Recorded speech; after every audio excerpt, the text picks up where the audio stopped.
I'm gonna let you in on my technique on recognizing and analyzing why I feel the way I feel. One seriously underrated skill is self-knowledge.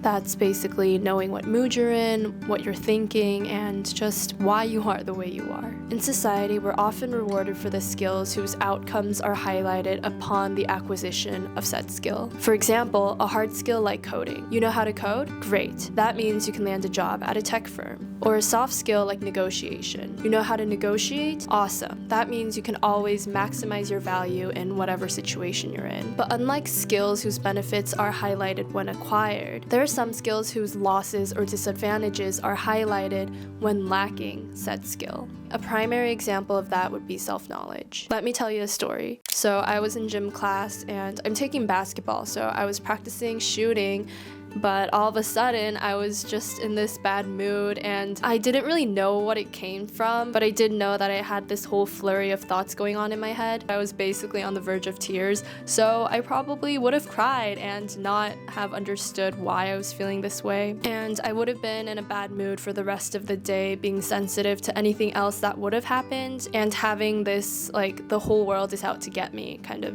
negative mindset. So the main point here is, are the benefits of self-knowledge highlighted because I had that skill? Not really, I just had a pretty normal day after that. But are the losses/disadvantages magnified if I didn't have that skill? Absolutely. Now that you know the significance of self-knowledge, how do we go about building that skill? You need to build a habit of throwing questions at yourself and having an accurate answer to those questions. So how do you do that? You start by asking yourself broad questions that are fairly direct to the situation that you're in. For example, am I in a bad mood? Then you're going to answer the question with a yes, no, or I'm not sure. If you answered yes or no to the question, start digging into the why.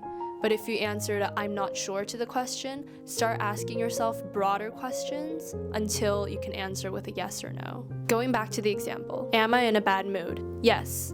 Why am I in a bad mood? I'm not sure. Okay, then can you tell me about some of the events that happened today? Alright, so I edited a video for hours and I'm nowhere close to being done. I did terrible on the basketball exam. Oh, and I have an assignment due by tonight. Great. That's a start. Then is it any specific one of all of these events that are putting you in this bad mood? No. Then is it all of these small events compounding on top of each other that are putting you in a bad mood? Yes. There you have it. Some unideal events happened, and although it wasn't one specific event that caused you to feel this way, you now know that it's the composite effect of all these events happening. But now these events are over, and although you can't control what happened to you, your circumstances, now what you're going to do is take control of how you're going to react to those situations. So that's about what the process will look like. And this may seem like a time-consuming and tedious process, and it definitely is in the beginning before you turn this into a habit. But the more you do this in daily situations, the clearer of an understanding you'll gain of yourself, and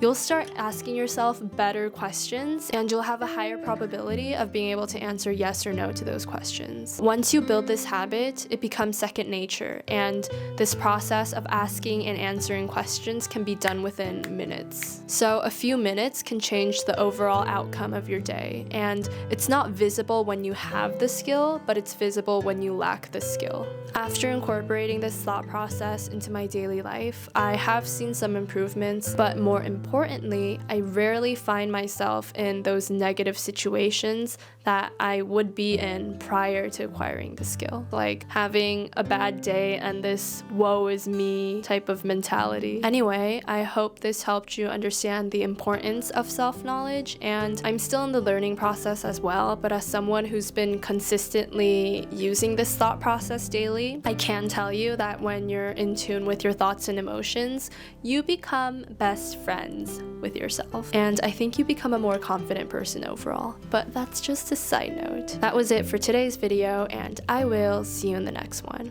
Take care.